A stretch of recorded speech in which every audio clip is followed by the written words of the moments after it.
Здравствуйте, друзья! В студии Вестника Кавказа, уже по хорошо сложившейся традиции, Кирилл Немоляев и Гия Саралидзе, и мы, как всегда, говорим о футболе, о главных событиях, которые произошли на прошедшей неделе, и выделяем мы самое главное, а вернее самое интересное нам. И вот хотелось бы начать с довольно скандального заявления главного редактора армянской газеты «Жаманак», господин Арман Бабаджанян. Его газета опубликовала довольно сенсационное заявление о том, что предстоящий 26 марта отборочный матч чемпионата Европы между Арменией и Россией может иметь договорной характер. Причем речь шла не о том, что команды собираются обменяться очками или получить какое-то денежное вознаграждение за это. Речь шла о некой выгодной экономической сделке, я цитирую. Непонятно, что за экономическая сделка, непонятно, откуда вообще газета «Жаманак» взяла эту информацию, но меня удивило другое, Кирилл. Меня удивила нервная реакция футбольных кругов, спортивной общественности и нашей прессы спортивной, то ли в погоне за сенсацией какой-то для того, чтобы увеличить тиражи, то ли еще по какой-то причине. Но во всяком случае реакция была довольно нервозной. Во-первых, что ты думаешь по поводу заявления газеты «Жаманак» и по поводу вот такой нервной реакции? Ну, я помню Арно Бабаджаняна хорошо. Это был прекрасный композитор, и там у него есть совершенно великолепный ноктюрн, есть великолепные произведения. Касаемо Бабаджаняна другого с похожим именем, у меня информации никакой нету. И касаемо Жаманака тоже. Домой не приходит эта газета ежедневно, чтобы следить за, скажем так, скрупулезностью работы над информацией в этом издании. Касаемо того, зачем это нужно, кому это нужно, ну, как минимум, это подогревает интерес к предстоящему матчу. Соответственно, это всегда хорошо, вот, на мой взгляд. С другой стороны, сейчас команда Армении представляет из себя довольно боеспособный коллектив, как показали матчи. У них, кстати, по-моему, один товарищ к нам перешел, нападающий, по-моему, Мавсисян, если не ошибаюсь. Может быть, вот. Минасян, может быть. Но смысл просто в том, что команда действительно, не Андорра. И играть с ней придется, по-настоящему. Особенно на выезде. Да. И тут, как мне кажется, все может быть. То есть я вот не могу сказать, что это вот стопроцентная утка. Тем более, что вообще следующий отборочный цикл, наша же сборная, она как бы не участвует, сразу там.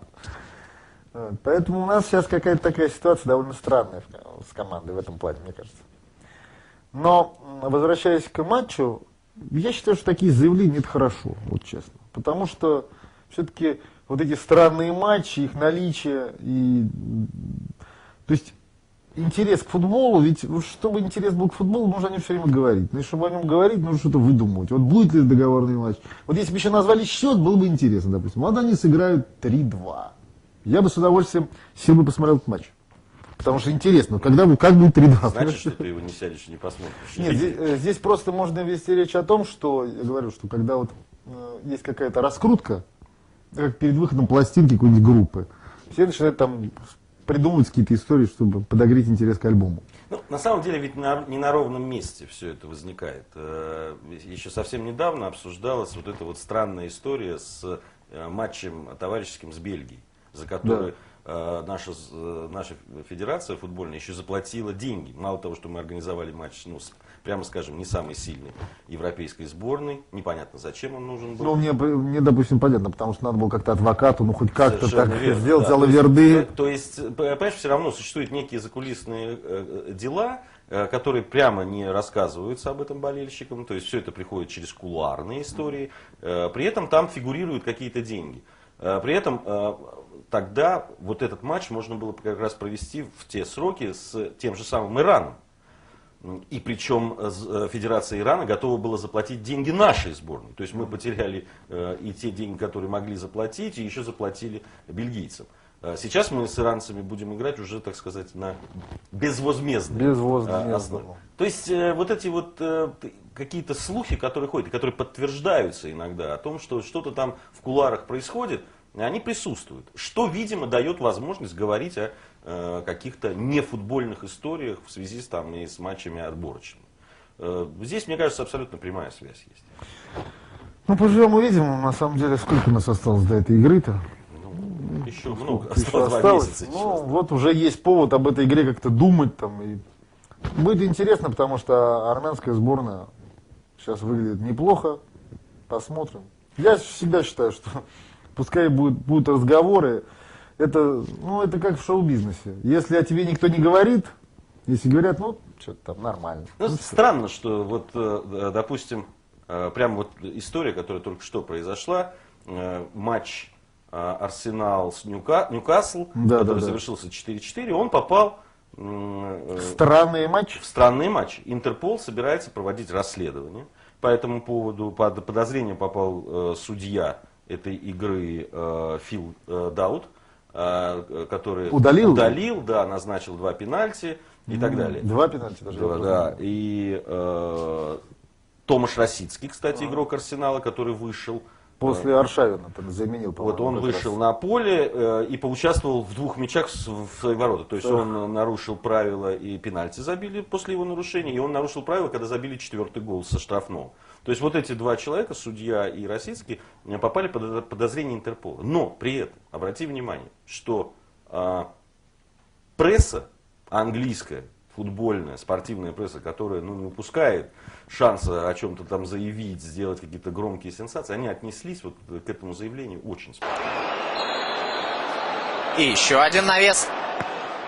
Бартон. Вообще подает, конечно, дальний удар. 4-4! Вы посмотрите, Тиоте что вытворяет! Фантастический камбэк Ньюкасла! Фантастический! Я, честно говоря, не помню такого в своей комментаторской карьере! 4-4!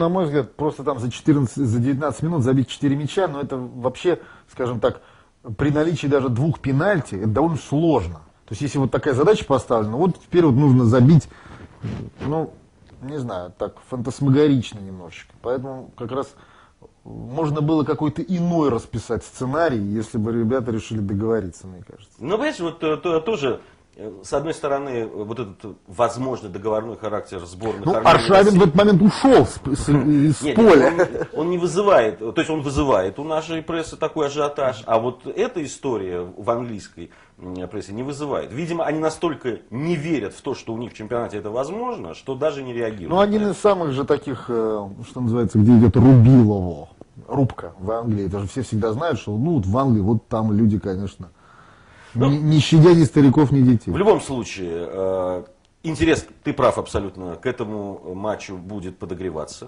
Ну, во-первых, всегда, когда играют сборные постсоветского пространства, это всегда вызывает повышенный уровень интереса, несмотря на ранги.